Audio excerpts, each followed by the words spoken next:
নমস্কার, আপনারা দেখছেন জেলা বার্তা। আপনাদের সঙ্গে আমি শান্তিপ্রিয়া।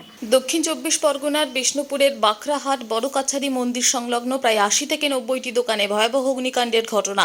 আগুনে প্রায় ৮০ থেকে ৯০টি দোকান। আজ সেই ঘটনাস্থল পরিদর্শন করলেন আইএসএফ বিধায়ক নওশাদ সিদ্দিকী। দোকানদারদের সাথে কথা বলেন নওশাদ সিদ্দিকী ব্যবসায়ীদের সাথে কথা বলার সময় পেছন দিক থেকে বেশ কিছু ব্যক্তি অভিষেক বন্দ্যোপাধ্যায় জিন্দাবাদ এবং মমতা বন্দ্যোপাধ্যায় জিন্দাবাদ বলে চিৎকার করতে থাকে। সেই চিৎকারকে কোনো গুরুত্ব না দিয়ে নওশাদ সিদ্দিকী তাদেরকেই বলেন, আমি এখানে রাজনীতি করতে আসিনি, রাজনীতির কথা বাইরে বেরিয়ে বলবো। ব্যবসায়ীদের পাশে থাকার আশ্বাস দেন নওশাদ সিদ্দিকী। ইনি ব্যবসায়ীদের নিজের ফোন নাম্বার দেন এবং তিনি বলেন জেলা শাসক এবং বিডিওর সাথে এই বিষয়ে তিনি কথা বলবেন। পাশাপাশি সমস্ত স্বেচ্ছাসেবী সংগঠনের সদস্যদের তাদের পাশে থাকার অনুরোধ বার্তা দেন নওশাদ সিদ্দিকী। আমার নাম হচ্ছে তাসির শেখ।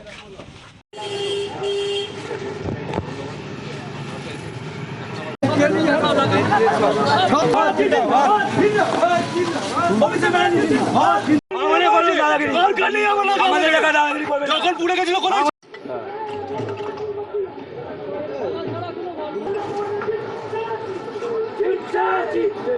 আরে একটু সাইড হও না, হাঁটো সামনে মুখে ঢুকে দিতে। বাড়ি কোথায়? এখানেই চলে আসুন।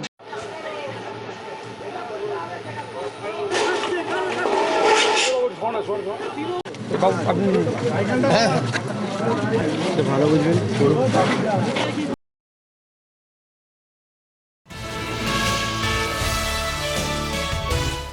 ফুলবাড়ি ১ নম্বর গ্রাম পঞ্চায়েত ভালোবাসা মোড় চতুরাগজ এলাকায় বিজেপির বুথ পুড়িয়ে দেওয়ার অভিযোগ উঠে আসে তৃণমূল প্রার্থীর ওপর। তারা জানান যে আগামীকাল রাতে তাদের বুথটির সাথে তাদের ব্যানার সহ সবকিছু জ্বালিয়ে দেওয়া হচ্ছে।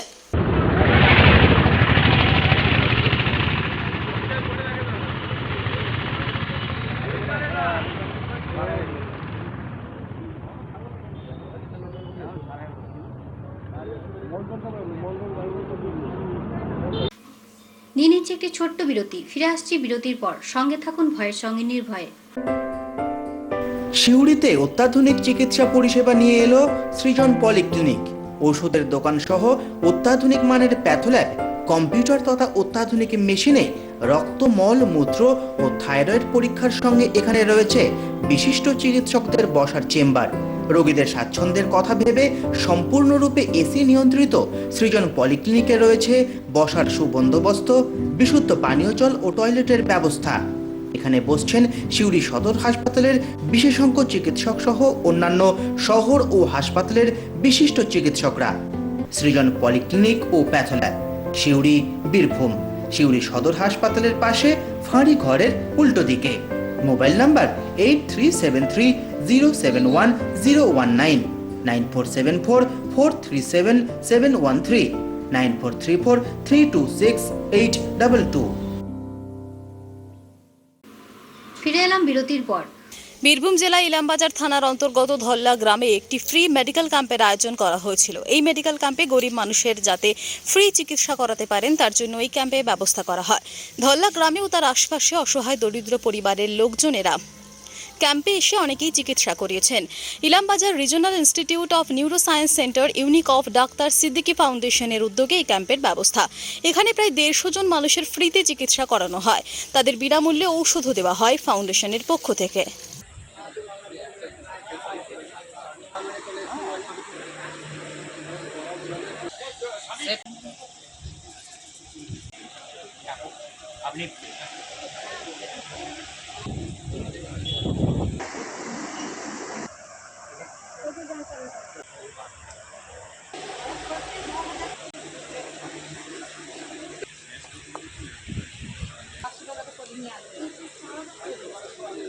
কাজী আমিরুল ইসলামের রিপোর্ট, ভয় টিভি, বোলপুর।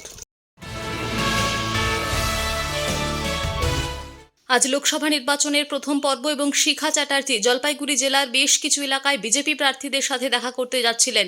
কয়েকজন প্রার্থীর সঙ্গে দেখা করার পর তিনি 33 নম্বরে গিয়ে প্রার্থীদের সঙ্গে দেখা করেন এবং তাদের খোঁজ খবর নেন। ওয়ার্ডটি লেক টাউনে পৌঁছলে পুলিশের সঙ্গে বিজেপি বিধায়ক শিখা চ্যাটার্জির সংঘর্ষ হয়। তাদের দেখা করতে দেওয়া হয়নি। পুলিশ তাকে গ্রেপ্তারের চেষ্টা করলেও গ্রেপ্তার করতে পারেনি। এই ধরনের ঘটনা এড়াতে পুলিশ ও কেন্দ্রীয় বাহিনী কড়াকড়ি মোতায়েন করেছে। পুরো বিষয়টি তদন্ত করছে পুলিশ।